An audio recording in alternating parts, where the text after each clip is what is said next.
Yes, absolutely. And we also have Colonel Rohit Dev, defense expert, joining us. Anand, do stay on with us. Please join in.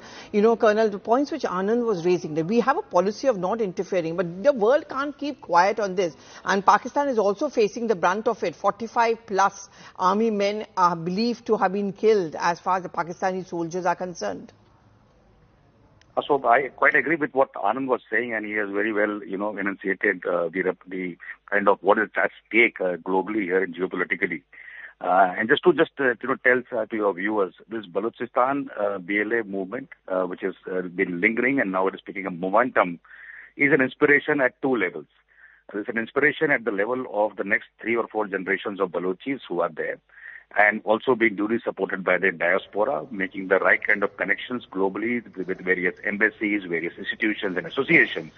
And not to forget that whatever Pakistan could do in the previous term of the U.S. administration to castigate the BLA, that is now off. So BLA is not being defined as a terrorist organization and things like that. So that is the first victory. The second part is that they are also inspiring a lot of global, sort of setups which want to break away from this kind of hegemonic design like Pakistan has. Now, Pakistan, remember, is a country which was carved out of Bharat. It is not a country which was elder to Balochistan in any which case. Balochistan existed before Pakistan.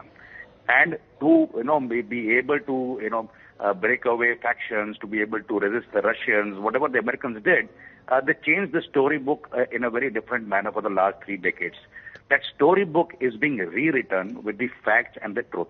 And no matter what Munir or Shehbaz do in trying to please and appease the U.S. administration because of the lure for resources, the point remains that entire reserve of gas which they claim, the rare earth they claim, and every other critical resource of minerals is actually in Balochistan.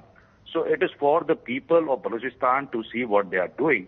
In terms of meddling of affairs, I quite agree with Anand, but there's also a point that, every time you do not have to be visible. Geopolitics is a very invisible tool. And no matter what we think, I'm quite certain sitting in Delhi that there are, elements of connect. How it is being supported by other countries is something which is, currently not known. So I agree that the Russian game is back. I agree that the Chinese, sort of nuanced fear about what Pakistan is doing, especially when they were, leaving the Chinese ropes and trying to cling on to the American ropes now, is something which is a cause of worry even for the Chinese geopolitically. So I think in the future, it is not to take away the Balochistan resources, primarily for a country like India, but it's to support the democratic nature of this resistance and what the people have suffered over the years. Not to forget, just about a decade and a half ago, maybe 2 decades in between that period, you would have heard stories of gunships striking civilians, women being taken, Marang Baloch is sitting in a prison for what? So I think these are larger contests, and the Pakistanis talking in the portals of UNSC and misusing it to cast aspersions on India, to look inwards and see what they have done to cause mayhem and to bring down humanity in Balochistan. And this uprising is just a start.